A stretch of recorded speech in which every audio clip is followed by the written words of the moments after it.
Di Otak Sedunia pada tanggal 22 Juli yang lalu ya, di mana ini merupakan satu perayaan tahunan yang penting di dunia. Karena dengan perayaan ini akan membantu meningkatkan kesadaran masyarakat tentang masalah kesehatan yang semakin penting, terutama di zaman modern seperti ini. Dan pada 22 Juli lalu berbagai organisasi dan komunitas lokal dan global berkumpul dengan tujuan untuk menekankan peningkatan kesadaran dan advokasi tentang perawatan kesehatan, pendidikan dan penelitian kondisi neurologis ini, Del. Benar, dan tentu mungkin sebagian dari kita ada bertanya begitu ya, mengapa Hari Otak Sedunia ini menjadi penting, atau bahkan baru saja mengetahui gitu ya bahwa ada namanya Hari Otak. Nah ini pendengar, karena menurut laporan penelitian pada tahun 2019 di India, kira-kira sejak 3 dekade terakhir yaitu tahun 1990 sampai 2020, persentase penyakit neurologis tidak menular dan terkait dengan cedera dalam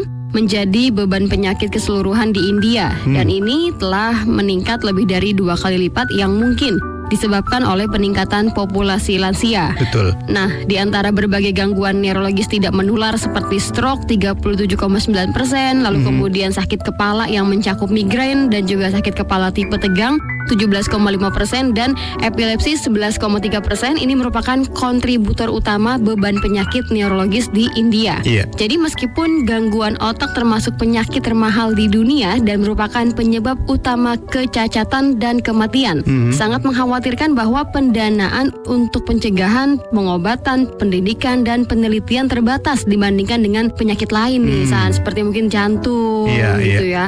Nah, oleh karena itu meningkatkan kesadaran tentang penyakit otak dan mengakuinya sebagai area prioritas tinggi untuk pengendalian penyakit adalah hal yang penting. Betul, Del. Nah, mungkin pendengar ada juga yang penasaran nih, Del ya. Apa sih tujuan diperingatinya Hari Otak Sedunia?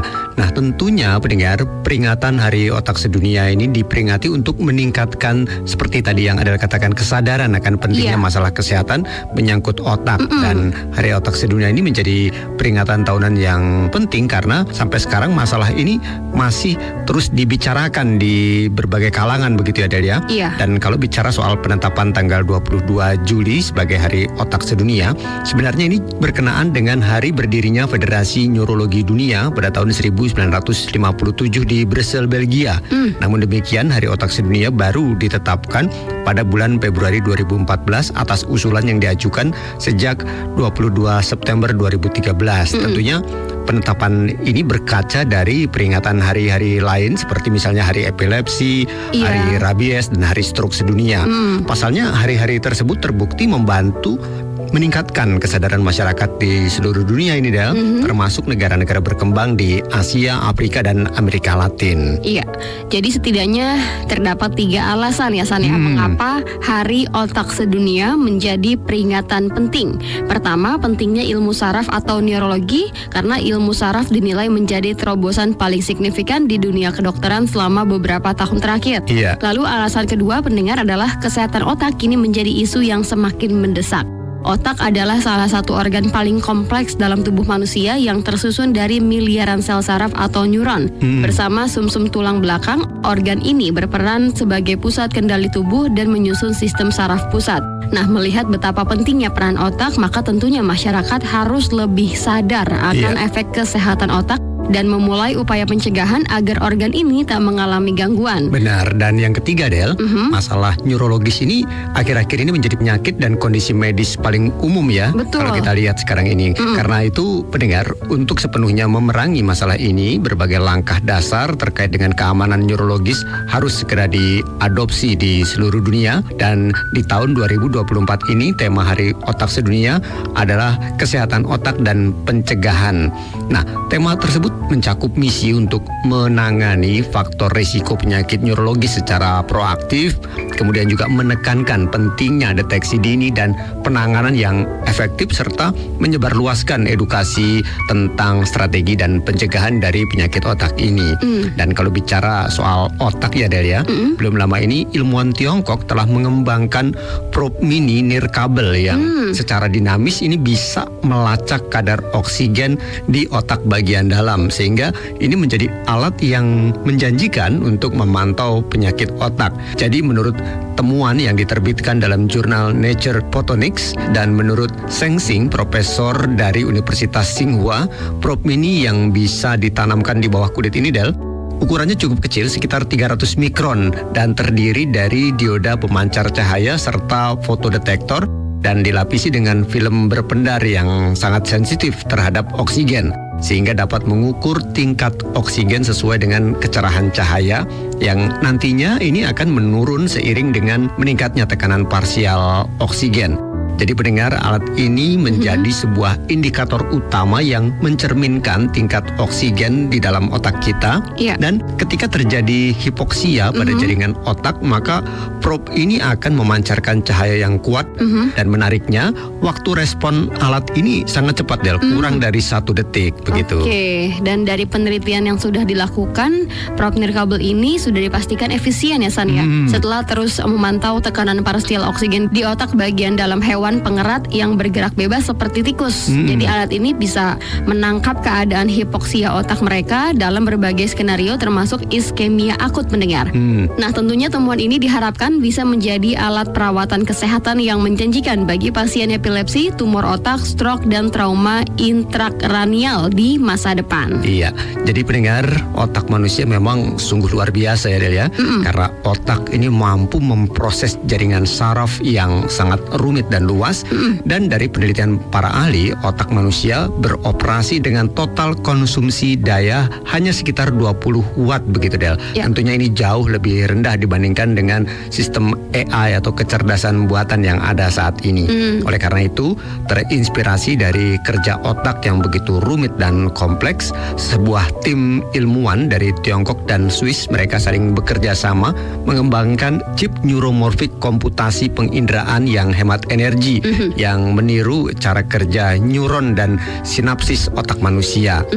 Dan para peneliti dari Institute of Automation di bawah Chinese Academy of Sciences dan Shenzhen AG Corporation dari Swiss ini membuat chip asinkron yang diberi nama SPEC, yang menawarkan konsumsi daya istirahat yang sangat rendah, hanya sekitar 0,42 miliwatt, yang berarti chip ini hampir tidak mengkonsumsi energi begitu, Del. Dan dengan meniru karakteristik dan jaringan saraf speaking di otak manusia, tim ilmuwan dari Tiongkok dan Swiss ini berhasil merancang kerangka kerja berbasis perhatian, di mana rangsangan eksternal yang signifikan seringkali mendapat lebih banyak perhatian dari otak manusia begitu ya. Dan tentunya apa yang dilakukan oleh para ilmuwan ini menawarkan suatu aplikasi kecerdasan buatan yang terinspirasi dari otak manusia yang ditandai dengan efisiensi energi yang luar biasa, latensi yang minimal, dan konsumsi daya yang rendah. Ini sangat menarik sekali di masa depan ini, Del. Betul. Nah, pendengar, otak adalah pengendali setiap gerakan yang kita lakukan sehari-hari. Otak bisa mengendalikan perasaan dan pikiran kita, bahkan juga otak dapat menentukan berat badan kita. Apakah kita mau gemuk atau mau langsing? Apakah kita mau kulit yang kering atau kulit yang normal? Karena otak kita lah yang mengerjakan semua keputusan yang akan kita lakukan. Betul. Dan sekedar informasi pendengar, otak kita ini sangat lunak ya, karena terdiri dari 80% air. Kekentalan otak mungkin sebanding dengan mentega yang lembut. Dan untuk melindungi struktur otak kita yang lunak, maka otak menempati tengkorak yang sangat keras. Benar sekali. Dan yang menarik, Del, otak kita ini adalah organ yang paling istimewa yang beratnya hanya 1,3 kilogram. Ya. Beratnya cukup ringan, bahkan otak kita lebih dahsyat dari komputer yang paling canggih di dunia. Karena komputer yang paling canggih di dunia pun yang menciptakan adalah otak manusia, begitu ya. Dan perlu diketahui pendengar, otak manusia ini membutuhkan sekitar 25% dari kalori yang kita konsumsi setiap hari, dan 25% darah dalam tubuh kita, serta 20% oksigen yang kita hirup setiap hari. Jadi kalori, aliran darah, dan oksigen ini harus mencukupi kebutuhan gizi untuk sel-sel yang ada di dalam otak kita begitu. jika otak kita kekurangan oksigen saja ya misalnya ya, maka kita dapat mengalami seperti pusing dan penyakit lainnya. Nah, bagaimana caranya agar otak kita ini tetap sehat? Tentu ada beberapa hal yang harus diperhatikan ya Del ya. Iya. Yang pertama misalnya hindari minuman beralkohol, karena minuman yang mengandung alkohol dalam jumlah yang sedang saja ini bisa mempengaruhi fungsi otak, apalagi yang minum alkohol setiap hari begitu ya. Iya. Ini tentu dapat mempengaruhi aktivitas bagian otak yang bertanggung jawab dalam memberikan penilaian, perencanaan, dan perancangan untuk masa depan. Itulah kenapa ketika orang dalam kondisi di bawah minuman beralkohol ini tidak dapat dimintai keputusan atas sebuah masalah begitu ya. Bahkan mereka terkadang menjadi pembuat masalah ketika mereka dalam kondisi mabuk begitu ya. Karena otak bagian yang bertanggung jawab dalam memberikan penilaian dan keputusan ini tidak berjalan dengan baik begitu Del. Betul.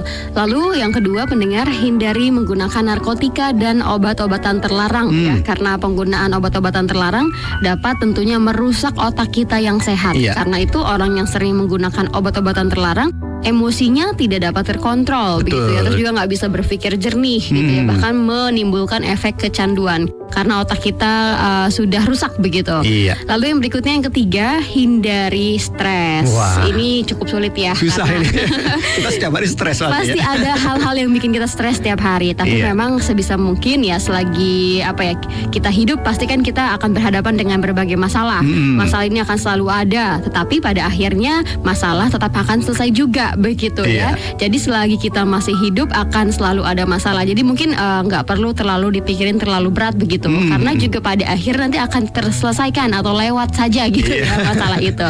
Nah, bagaimana mengatasi berbagai masalah yang kita hadapi agar tidak mengganggu otak kita? Caranya adalah jangan sampai kita tadi mengalami stres yang parah atau kronis ya. Karena berbagai masalah yang kita hadapi, seperti misalnya entah itu masalah keluarga ya, pekerjaan, ekonomi, dan masih banyak lagi yang semua itu membuat kita mengalami stres bahkan depresi. Jadi saat kita mengalami stres, sebenarnya otak sudah memerintahkan tubuh kita untuk menghasilkan lebih banyak hormon stres kortisol. Nah, pada kadar tinggi, hormon kortisol bisa meningkatkan selera makan dan keinginan untuk mengonsumsi makanan manis yang mengakibatkan tubuh kita menjadi gemuk. Iya. Otot-otot pun juga menjadi tegang dan menimbulkan nyeri, bahkan meningkatkan tekanan darah. Jadi kalau lagi stres kan rasanya badan juga nggak enak ya, San ya. Betul. Nah, semua badan tuh gak enak itu karena ada kerja otak kita yang ikutan stres. Iya. Karena itu, pendengar, sebaiknya kontrol dan kelola stres kita agar tidak berlebihan. Karena apabila tidak terkontrol dan yang lebih parahnya lagi, otak kita menjadi tidak berfungsi normal atau amit-amit gitu ya, bisa mengalami gangguan jiwa. Wah, jangan sampai nih. Jangan sampai, karena sudah tidak sadar lagi apa yang kita kerjakan gitu ya, Betul. akibat dari stres kronis yang tidak dapat diobati. Nah, pendengar, itulah pentingnya kita menjaga otak kita ya Del ya, agar kehidupan kita ini menjadi lebih baik tentunya. Dan seperti tadi yang Adel katakan, kita harus menjaga otak kita dari stres yang berlebihan, karena stres yang berlebihan ini akan mengganggu aktivitas kita sehari-hari. Dan pendengar, sampai di sini dulu kebersamaan kita dalam Batik Bincang Indonesia Tiongkok.